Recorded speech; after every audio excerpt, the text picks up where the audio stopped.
Bismillahirrahmanirrahim. Assalamualaikum warahmatullahi wabarakatuh.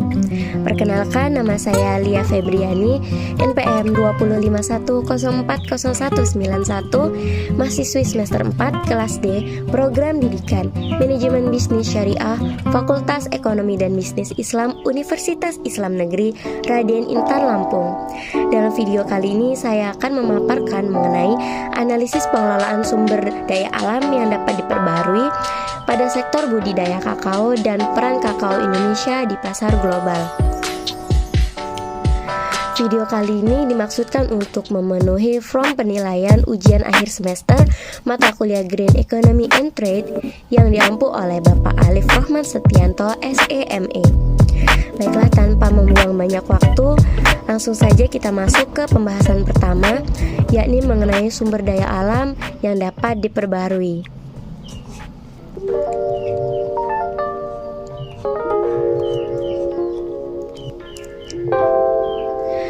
Tahukah kalian, sumber daya alam, baik biotik maupun abiotik, merupakan kekayaan bumi yang dapat dimanfaatkan untuk memenuhi kebutuhan manusia. Sumber daya alam dibagi menjadi dua, yakni sumber daya alam yang dapat diperbaharui dan yang tidak dapat diperbaharui. Yang akan kita bahas kali ini adalah sumber daya alam yang dapat diperbaharui. Sumber daya alam yang dapat diperbaharui adalah sumber daya alam yang tidak dapat habis sewaktu-waktu dikarenakan proses terciptanya sumber daya alam tersebut sangat cepat sifatnya dan tidak terbatas.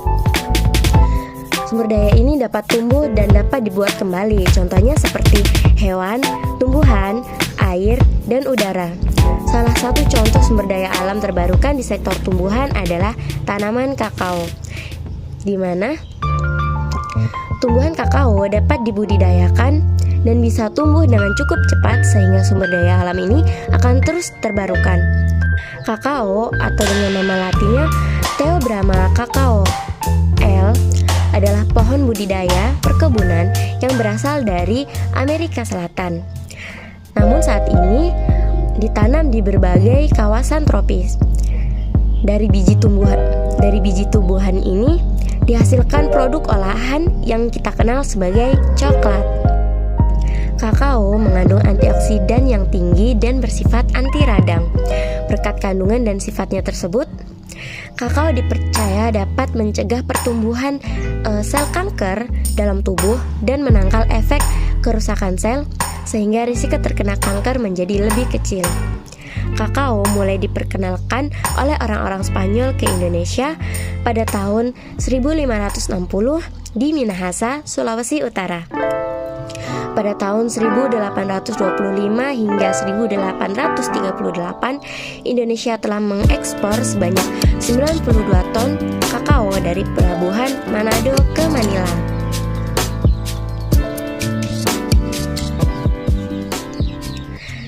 Jenis-jenis kakao yang ada di Indonesia yakni jenis Criollo, yakni jenis ini termasuk jenis yang menghasilkan biji kakao dengan mutu terbaik sebagai kakao mulia, fine flavor cocoa, choice cocoa, dan edel cocoa. Criollo memiliki ciri-ciri sebagai berikut. Yang pertama, pertumbuhan tanaman kurang kuat dan produksinya relatif rendah. Yang kedua, tunas-tunas muda umumnya memiliki bulu atau berbulu. Yang ketiga, masa berbuahnya tergolong relatif lambat. Yang keempat, agak peka terhadap serangan hama dan penyakit. Yang kelima, kulit buah tipis dan mudah diiris. Yang keenam, terdapat 10 alur yang letaknya berselang-seling, di mana 5 alur agak dalam dan 5 alur agak dangkal. Ujung buahnya umumnya berbentuk tumpul, sedikit bengkok, dan tidak memiliki bottleneck. Kemudian, ciri selanjutnya adalah tiap buah berisi 30-40 biji, yang bentuknya agak bulat sampai benar-benar bulat. Selanjutnya, endospermanya berwarna putih Dan warna buah muda umumnya merah dan bila sudah masak akan menjadi orange. Jenis Criollo ini berjumlah lebih kurang 7% dari produksi kakao dunia dan merupakan jenis edel yang dihasilkan di Ekuador, Venezuela, Trinidad, Grenada, Jamaika, Sri Lanka, Indonesia, dan Samoa. Nah, jenis kakao yang ada di Indonesia yang kedua yakni jenis Forastero. Kakao jenis ini umumnya termasuk kakao bermutu sedang atau bulk cocoa atau lebih dikenal dengan ordinary cocoa. Forastero memiliki ciri-ciri diantaranya pertumbuhan tanaman kuat dan produksinya tinggi. Yang kedua, masa berbuahnya lebih awal. Yang ketiga, umumnya diperbanyak dengan semaian hibrida. Yang keempat, relatif lebih tahan hama dan penyakit. Yang kelima, kulit buah agak keras, tetapi permukaannya tergolong halus. Selanjutnya, alur-alur pada kulit buahnya agak dalam. Kemudian memiliki bottleneck dan ada pula yang tidak memiliki. Yang terakhir, endospermanya berwarna ungu tua dan berbentuk gepeng. Oh, masih ada lagi, yakni kulit buahnya berwarna hijau, terutama yang berasal dari Amazonas. Jumlahnya sendiri sekitar 93% dari produksi kakao dunia dan merupakan jenis bulk yang dihasilkan Afrika Barat, Brazil, dan Dominika. Nah, jenis kokoa yang ada di Indonesia selanjutnya yakni adalah jenis Trinitario. Kakao jenis ini merupakan hibrida dari jenis kakao Criollo dan Forastero. Secara alami, jenis kakao ini sangat heterogen. Trinitario sendiri memiliki ciri-ciri. Yang pertama, kakao jenis ini menghasilkan biji kakao Vine Flavor Cocoa dan ada yang termasuk ke dalam bulk cocoa. Trinitario memiliki pertumbuhan yang cepat, fermentasi singkat, produktivitas yang tinggi, tahan terhadap penyakit vascular stroke di bak. Kemudian bentuknya bermacam-macam dengan buah berwarna hijau dan merah. Dan yang terakhir, biji kakaonya juga bermacam-macam dengan kotiledon berwarna ungu muda sampai ungu tua pada saat basah. Selanjutnya kita masuk ke produk olahan dari kakao. Produk olahan kakao dibagi menjadi dua, yakni produk olahan primer dan produk olahan sekunder. Produk olahan utama atau primer dari kokoa ini adalah bubuk kakao dan kokoa butter atau yang berbentuk padatan. Produk olahan tersebut dibuat dari biji kakao yang difermentasi dan dipanggang. Bar coklat susu khas biasanya mengandung sekitar 15% minuman keras kakao dan 20% bubuk kakao. Nah, rasa coklat itu berkembang selama proses fermentasi. Coklat mengandung sejumlah besar polifenol, terutama flavonoid seperti flavan 3.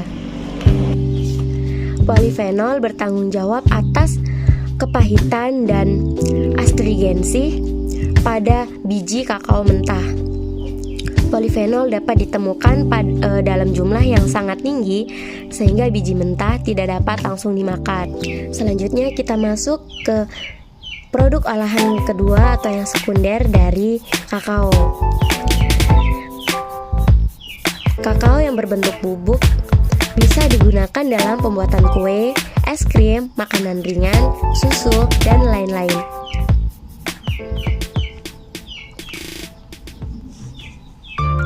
Dengan karakter rasa coklat yang gurih dan aromanya yang khas, kakao banyak disukai banyak orang, khususnya anak-anak dan remaja. Selanjutnya, untuk wilayah persebaran budidaya kakao dapat dilihat di tabel di samping. Nah, dari tabel tersebut dapat dilihat bahwasanya kakao tersebar di berbagai provinsi di Indonesia, yang menandakan bahwa budidaya kakao banyak diminati oleh warga Indonesia. Dan dengan banyaknya budidaya kakao di Indonesia, menjadikan Indonesia sebagai negara pemasok kakao terbesar di dunia. Nah, selanjutnya masuk ke peran kakao Indonesia di pasar global. Di dunia ini tidak banyak negara-negara yang menghasilkan biji kakao kering, baik yang terfermentasi maupun yang tidak. Nah, data-data negara tersebut dapat dilihat di samping ini. Dan disitulah Indonesia menjadi negara pengekspor ketiga terbesar setelah Pantai Gading dan Ghana. Kemudian yang terakhir kita masuk ke peluang bisnis dari kakao. Menjadikan coklat sebagai gaya hidup orang Indonesia menjadi kata kunci utama untuk mendukung pertumbuhan industri coklat dalam negara. Berbagai peluang usaha yang menggunakan bahan dasar coklat untuk tumbuh masih sangat besar. Ada banyak untapped market atau pasar yang belum tersentuh oleh produk-produk coklat, meskipun kita sudah sering lihat berbagai varian menu coklat pada makanan ringan atau minuman. Untuk bisa mencapai pasar yang lebih luas, UMKM Indonesia memerlukan tidak hanya bahan baku dan produk yang berkualitas, namun UMKM Indonesia juga memerlukan dukungan dalam pemasaran produknya. Sebagai contohnya upaya yang dilakukan oleh Yayasan Kalimajari, pendamping program Kakao Lestari di Kabupaten Jembrana, Bali. Pemberdayaan petani dan UMKM kakao di Jembrana dilakukan dengan mendukung penjualan hasil panen kakao petani setempat kepada pembeli baik domestik maupun internasional. Sejak 2015 hingga 2019, para petani kakao di Desa Jembrana sudah memproduksi sekitar 81,6 ton biji kakao fermentasi yang sebagian besar itu dikirimkan ke negara-negara di Eropa seperti Prancis, Belgia, Jepang, dan Australia. Kemudian pada tahun 2020, produksi kakao fermentasi meningkat. Totalnya mencapai 48 ton dari 42 ton pada 2019. Mungkin bisa dibilang ini juga berkat dari pandemi. Kemudian banyak pembeli asing yang tertarik dengan karakteristik biji kakao Jembrana yang lebih kuat dari hasil produksi di kawasan lain yang tidak melalui proses fermentasi.